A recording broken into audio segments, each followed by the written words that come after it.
Hi, Paul Avens here from Team Dynamics, and if you're watching this video, you either want to learn more about a supporter, or perhaps you actually have just found out you are a supporter and you're trying to figure out what does this all mean. Well, in this video we're going to walk you through and talk you through how to really kind of work with a supporter, how to lead as a supporter, and why they're such amazing team players but also team leaders.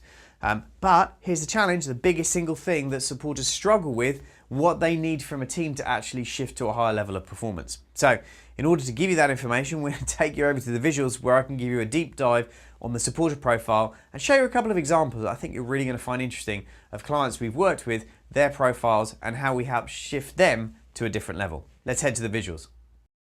Hi and welcome to this deep dive around the supporter profile, the one that is really kind of the heart of the team in terms of people relationships and keeping everybody together. Okay, let's dive in. So obviously on the Talent Dynamics square, the supporter profile sits on the far right hand side underneath the star profile and above the deal maker profile, and they're the purest form of blaze energy there is in terms of, just they have that warmth, that loving, that connection, that feeling and affinity for people, and they love to kind of be more extroverted and out there connecting with people, customers and suppliers, and connecting with the team as a whole. And that's why they really kind of pop out there as being the ones with the biggest heart and the biggest humanity on a team. Now, let's take a bit of a look on a typical kind of supporter profile. So as you can see, obviously within Talent Dynamics, this is the second page rather of the report that's generated for you when you take the profile. And as we've said before in previous videos, but it's worth reiterating, the key thing here is we're looking at the frequencies, which is the difference of energies. I use the term energies and frequencies for this supporter, for each individual supporter. So this particular one we're sharing with you, which is from a client of ours we worked with. They're a supporter profile with a star and Steelmaker secondaries. So they have a dynamo of 28, a blaze of 52, and a tempo of 16, followed by a steel of 4%, which you can see there is on the extreme side. So as you'll look at the graph, you can see heavily that they are on this side, the right-hand side. They're much more on the extroverted side, and you really want to magnify their value by getting them to engage with people, customers, suppliers.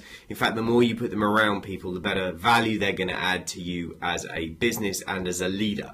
Now, what's interesting about this particular profile, if you look at it, is that with 4% steel, they will really need that strong support around them to make sure that they follow through and actually get things done. They'll really be great at connecting with people, getting them on board and managing them. But even this particular profile would need some additional help from people around them, which is why that inner circle of the secondaries is, in terms of the core elements of who they need around them in their inner circle power team, is so important. And we'll talk about who a supporter needs on that in a moment. So before we do that though, let's just go through how you work with a supporter if you've got one on your team and you're a leader watching this video, or if you're just working within a team and you want to know how to work with the other supporters on the team. So what do they need? Well, typically supporters need variety. They get bored very, very easily. They like a lot of different sort of variety in their day-to-day work, so they're really not fans of kind of repetition. In a different way to say creators who get really bored because their mind wasn't their attention, supporters get excited by difference and fun and variety. So that's what keeps them engaged. So how do you talk to them if you're managing them? Well, lots of stories, be very chatty, friendly, engaged. Make sure you take the time to really listen to them and connect to them, because it's so important, right? And I would say the other thing I would say is frequently is a really important word that I would use, is that you need to talk to them frequently. They need lots of contact throughout a day. You will get much more out of them if you have regular touch points. Even if it's just a 5-minute, hey, how are you getting on, where you're up to, as a leader, if you're managing supporters, you'll get so much more out of them when you start to do that. It's also a really clear thing here that's important when you're managing supporters and leading them, is to make sure that they have very clear objectives for the week so that they know what to go out and do for you, because they perform best when they're given a really clear plan that they can go execute on. So make sure that you do that earlier in the week rather than later than in the week, and you'll see a significant shift in their personal productivity and performance. So what question do they like to ask? Well, they're the who question. They ask the who. It's all about the people. So who else will be involved in this project? Who's on the team? Who will I be working with? Who do you want me to reach out and call? Who do you want me to connect with? They're all about the who. So if you're going to talk to them, you want to emphasize very much the other people that will be getting involved and the relationships that they'll be developing as a result of what you're asking them to do, or the fun they'll be having and the variety that this will bring to their week, because it really kind of engages and energizes them. When you talk about how to communicate, plenty of talking, right? If you allow a 10-minute chat for the supporter, you're probably massively underestimating how much time they need. They're going to need more time than you think, especially if you want to brief them. They're going to need time to chat it through and feel comfortable. And you want to focus on the who's going to be involved, but you want to make sure you give them clear plans of what you want from them, and talk about the people that are going to be involved and the fun they're going to be having. So the best kind of rules, I'd say make sure it's written down as well for them. They tend to like things that they can write down and fill in as they go through. So best kind of roles, they are naturally drawn to, obviously, the people-orientated roles. So they're drawn to things like team leadership, management, networking, marketing, public relations. I would also say they're really good account managers within a sales environment. They're particularly good at things like that. So account managing, keeping customers on board, and that high level of rapport skill that they have. They're particularly good if you're dealing with customers who it's much more of a relationship sell than an innovation product sell, where you need someone who can build those loyal relationships with customers. They're particularly exceptionally good at that. What kind of things induce their stress? Well, their stress inducers without question are being isolated. Really working on their own for long periods of time. If you're going to have them out on the road, then be ready for very big phone bills, because they'll need to call other people in the team or you to regularly connect and have human contact. So they're very much, they're creatures of community. They like to be around other people, and if they're isolated, it generally will stress, and more importantly, it takes that fire energy and dulls it down and makes it so much less vibrant and therefore less attractive. Too much time working on things like spreadsheets or data processing will generate huge amounts of stress for them. They're always going to pick talking to somebody over working on a spreadsheet. That's going to be a challenge for them, and if they have that steel profile of like 4%, getting them to actually follow through and finish stuff like that will be particularly difficult for them. Not being listened to, if they've got complaints, issues, or they promise time with you and you don't go and then listen, and you look distracted and you're on your phone, that kind of stuff stresses people out, stresses supporters out, because they just don't think you're taking them seriously, which is really important. So that's a critical one. Having to say no, they are people pleasers. So having to say no really kind of does create a higher level of stress for them. And any kind of team conflict, without question, will generate stress for a supporter. So there's another one. In terms of the secondaries here, so here's a slightly different, as you can see, slightly different version of a supporter graph here. So just to show you, it's not about the label, it's much more about the frequencies, because everybody's different. This supporter is dynamo of 12, so less dynamo than the previous one. So they will really need kind of driving a bit more in terms of, if you're leading this supporter, they're going to need really clear kind of instructions and timelines to get them moving and motivation to get them started. But they have got this blaze of 52, so they'll be brilliant at client retention or keeping the team together, getting everybody on board. Higher tempo score, so they're really good at making sure deadlines kind of get hit and adhered to, and a 16 steal compared to a 4 steal. So this person you would manage very differently as a leader. They would need that kind of dynamo energy to get them moving, and then they'll be able to follow through better than the other one, the other graph that we showed you just a couple of slides ago, where they're very much, they've got more dynamo energy so they can get stuff started themselves, but they were at 4% steal, which is just nightmare for them in terms of actually finishing things off. So with this, let's have a quick look and see what their secondary profiles are. So as you can see, secondary star here. So that's because of how they move in terms of this side of things on the right hand side. They've got dynamo 12, so it's not a massive amount of does. They're not a really big star. If you look at this, their tempo's 20, so they're really more of a deal maker than a star profile secondary. They can do the star, but really for short periods of time, and they wouldn't want to be doing it very often. whereas actually they're much more comfortable. This particular profile, for example, would be much more comfortable in a one-to-one communication and one-to-one contact, which is what deal makers do so brilliantly. So, they can do the star thing here, but they would rather not. Again, the previous profile that we showed you had much more of a dynamo, so where they would have been happier to be out there in front. And again, this is why it's so important, and why when we do our 2-day certification training, it's so critical to help you understand as a leader and a manager how the profiles are different, even if they've got the same label. So you can have two supporters on a team and you will still need to understand their frequencies and understand how you would manage them differently. So that's just a kind of a tip and a critical piece we've learned from all the people we've trained over the years. So who do they need around them? Who do they need on that kind of inner power team? Well, obviously we've talked about the supporters at some length, so we're fine with that. Great at implementing other people's plans, great at building trust and rapport, highly effective team leaders. You'll often find them generating huge amounts of success when they're teamed up with a very creative dynamo type profile, typically a creator who has all the ideas and then the supporter goes implement. But who do the supporters need around them to leverage their talent? So the first one is they need a trader. They need a trader, and the reason they need a trader is because traders have this strong sense of fairness that works really well with the supporters' desire to keep everybody happy.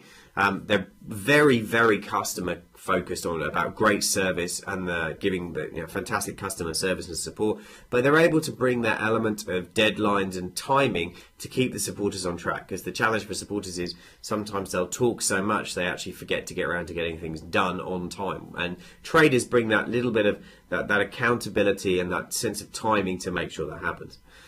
So they really need the trader. Now, who else do they need? Well, supporters then need different kind of energy rather than the tempo energy. They need some steel energy and some dynamo energy, and that's going to mean that they really need the mechanic on the team with them. Without question, they need the mechanic. Now, mechanics are great at fixing people, procedures, processes, products, and that allows the supporters to use and leverage the talent that mechanics have, which is to fix things that might be frustrating the supporter in terms of getting the plan implemented. And their sort of talent for detail and accuracy and the ability to come up with creative solutions that can be scaled really means that they enable the supporter to remove roadblocks on the implementation of the plans that they've been tasked with getting done. So if you're a supporter and you're watching this and you're a leader as a supporter, or you think you might be, just remember you're going to need on your team a trader and mechanic very close around you to really leverage your value, and without those it's a lot harder to get that true performance and achievement level. So just remember, it's not an excuse or a label. So it's just important to remember that no matter what these are, you can't say, well, I'm not good at starting things. We all have to sometimes do things that are not our profile.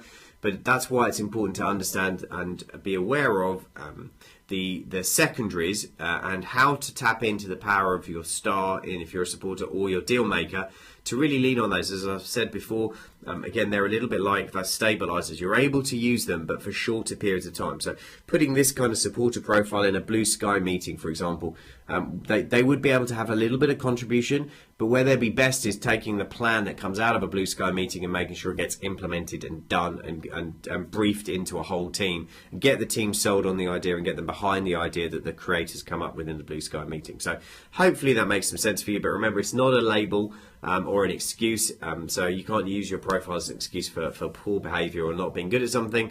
What we're talking about here is how do we tap into your talent as a supporter and really get the most out of you as part of a high performing team that we talk about here at Team Dynamics. So talking about teams for a minute, let's just reflect, touch base again on the team roles. As you can see, within all the team roles, the supporters are the ones that tend to gravitate to more towards the management side of it, whereas and what we're talking about for the supporters, they need this customer service element, so they can get the team motivated, the trader can keep the customers happy, and the mechanic can build the systems that allows the performance of the team to scale. And that's why those three work so brilliantly well. So you have blaze energy, tempo energy, steel and dynamo energy being brought to the table by the mechanic, and that covers all of the energies within that kind of core team. So what does that look like if you actually implement that into a business? How does that show up? What does it look like? Well, let me tell you a quick story. So the story I'd like to share with you is of a client of ours that we've worked with now for over 4.5 years. And when we got involved with them, the owner of the business, who's this wonderful lady here called Sheena, Sheena was just working with a couple of part-time people in her business, but she had this huge vision to turn Oxford Garden Design into a multi, award-winning, 7-figure business. But she really didn't know how to do that, and as a supporter, had no plan at all of how to do that. And what we helped her do was to put together a really robust, scalable strategy and growth plan, and then over the next 4 years mentored her every month in one of our programs with other high-performing leaders that we run, and helped her to recruit and develop and build this amazing team. And she went from being a full-time teacher to now being the owner of an incredible business that does over 7 figures a year, does over £1 million a year. And you'll see it's a fun place to work. So this is her sales team, everyone involved in the selling process, and getting some sales training about our sales dynamics and how to sell using the tool, the Talent Dynamics tool, how to sell to different profiles and different energies that we run for companies. So that was a half-day training session that we ran for them. Even the dog got involved. Look at that! How wonderful is that?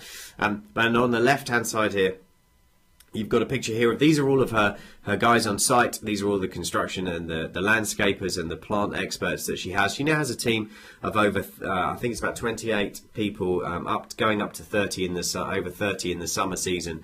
And it's an incredibly successful business. In fact, Sheena's just been nominated for Oxfordshire Entrepreneur of the Year. And all of this, at the core of everything that she does, Talent Dynamics sits there. And she's embraced it across everything. So she uses it from how she recruits her landscapers. They all take the profile as well, even down to how they engage with clients. They have a questionnaire that they use that we help them put together that helps them to create a great customer experience. And what that's done is it's led to an increase in referral business, an increase in average order value by 30%, because customers feel more connected to the salesperson that goes to see them, because they match it up based on energy. So an increase in average order value by 30%. And not only that, their Google ratings, their ratings on Google went from 3.5 to 5 stars over 6 months, as more and more customers got this amazing experience of being nurtured and taken care of by the right kind of salespeople at the front end. And then what Sheena did, which I think is so powerful, is Sheena then worked with us, having profiled her operational team, to divide the team into two. So you had the team that was more dynamo energy and liked quick jobs that they could be in and out of in, say, a week or 2 weeks. And then you had this tempo energy team, which was all about the longer term projects with more tempo and steel energy. And just doing that made a massive impact, not just on profitability, but on client satisfaction and referrals. So hopefully this story just gives you an insight of the power of this tool, not just to manage teams, but to manage the teams that interact with your customers and how they interact with customers. And just for us, we become very passionate about this, because it's not just a profiling tool. It's a way of looking at your business and your interaction with other people completely differently, both internally and externally. And this is how you get to be not just a high performing team, but a high performing dynamic business, by putting the right people in flow. As we say, if you want to grow, get into flow. And Sheena's a great example of doing that with her business here, Oxford Garden Design. And we're very proud of the journey that we've been on with her over the last 4 years, and wish her continued success. So with that concludes the kind of overview of the supporter profile. So I'm going to hand you back to the studio now for a quick final wrap-up message. So back to the studio. Hi, welcome back from that deep dive into the supporter profile. So hopefully you learned a lot, and maybe you've got some questions. Maybe you thought, am I a supporter? Sounded maybe like it was you, or maybe you thought, do you know what? That sounds like somebody on my team or somebody I manage, and they sound exactly like that. Well, if you'd like to know for sure, I'm going to give you an opportunity right now to find out. On this page, there's a button that you can click where you can not only get access to a profile, but a free 45 to 60 minute debrief with one of my certified trainers. Why am I doing this? Well, I want to help you to shift your level of performance, productivity, and ultimately profitability in the business you're operating with by getting more results and working with supporters. They are an incredibly powerful part of your team, and if you're a leader, you really want to know how to work with other people around you as a supporter to leverage to the next level. So the best thing I thought I could do for you right now is to give you that opportunity to get a personal profile and a debrief with one of my trained consultants. So click the button below, take advantage of that opportunity, and I'll see you again soon. Bye for now.